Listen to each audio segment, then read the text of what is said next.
I'm Nick Gillespie with Reason TV. We are at the Republican National Convention in Cleveland. We're at Progressive Field where the Indians occasionally play baseball. We're talking with Rory Cooper. He's a senior advisor to the NeverTrump Super PAC. And we're asking him what happens now that NeverTrump is, kind of done, right? He's the candidate. Right. Well, he's the nominee, and it's something that Republicans are going to have to reckon with. What we're going to start looking to do is to see what the conservative movement and the Republican Party looks like post-November. It's my belief that Donald Trump cannot win in November. And you want him to lose?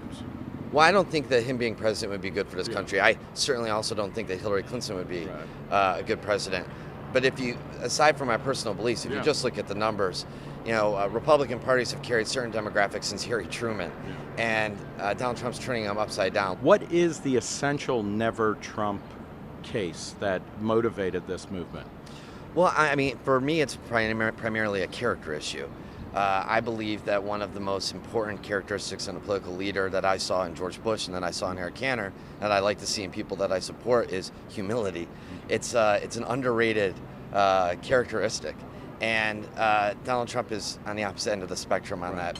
You need somebody who understands that the office that they're seeking is bigger than them, that there's something to protect there, and that was step one. Step two is, listen, I've got a 6-year-old, a 3-year-old, and a 1-year-old, and I started off watching conventions and Sunday morning shows with my dad and getting interested in politics. I can't let them in the room when he's on TV because I'm unsure of what he's going to say or what lessons I'm going to have to counter-program about not bullying, about not saying things about people because they're different than you.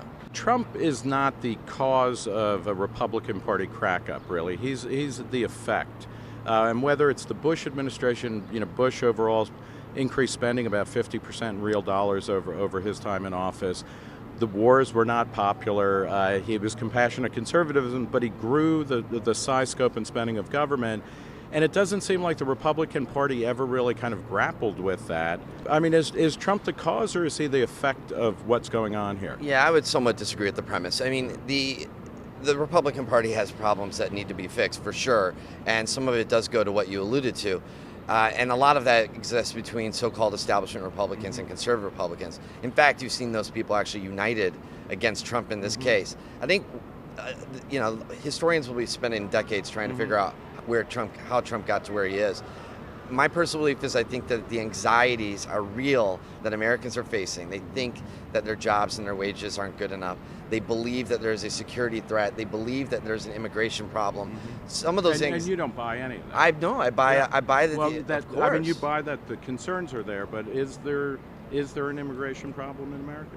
Of course that we have to secure the border right now, and I think that most Republicans, Donald Trump acts like he was the first to bring up this issue. In fact, Republicans have been debating how to fix immigration for the last 5-10 years. I believe that all Republicans are going to have to figure out not to dismiss the Trump voter, but how to speak to the anxieties in a more constructive way. Trump is doing poorly among young people. Actually, Hillary Clinton is also doing relatively poorly among young people.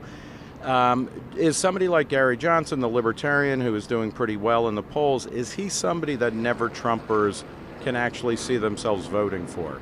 Certainly. I think that a lot of people are looking at Gary Johnson seriously as the person that they'll vote for. I think that Gary Johnson has an opportunity here that so far I believe has been missed in putting himself out there as the real alternative to these two. I mean, honestly, I've never seen an election cycle where there is a better opportunity for a third-party candidate to jump in there and be that.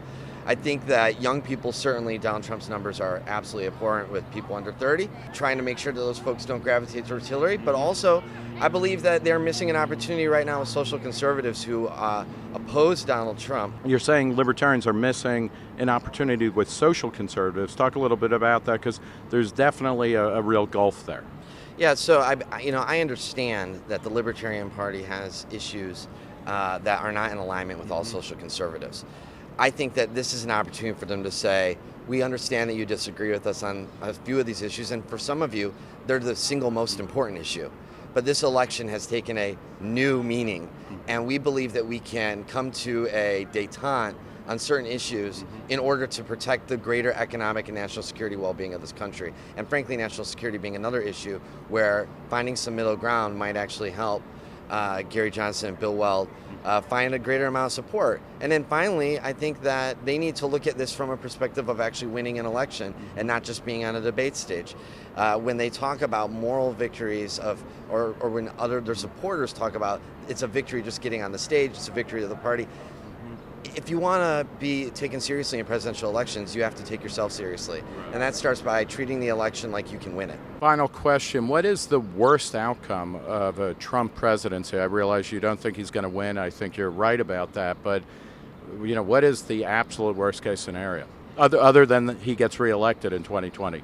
I believe in my core that the entire world looks to the United States for political, moral leadership.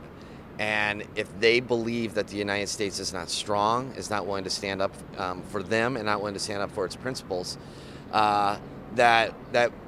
we face global insecurity. On an economic standpoint, from a national security standpoint, I believe that the world needs to believe that the United States is in a good place. And right now, for the last 7 years, I think that reputation has eroded. The Democrats would argue that it eroded the 8 years previous to that, and maybe even some libertarians. I think that most Americans wake up, look at the news, and think that the world's falling apart. And it's not going to get better if Donald Trump is the president. Frankly, it might not get better if Hillary Clinton's the president. So it's going to take a strong Republican Congress. It's going to require libertarians and Republicans working together to make sure that we at least have a strong firewall against liberalism or Trumpism, whatever it is that threatens the security of our country and of the globe. Okay. Well, we will leave it there. Thanks so much. We've been talking with Rory Cooper. He is the senior advisor to the NeverTrump Super PAC. Thanks for talking to us.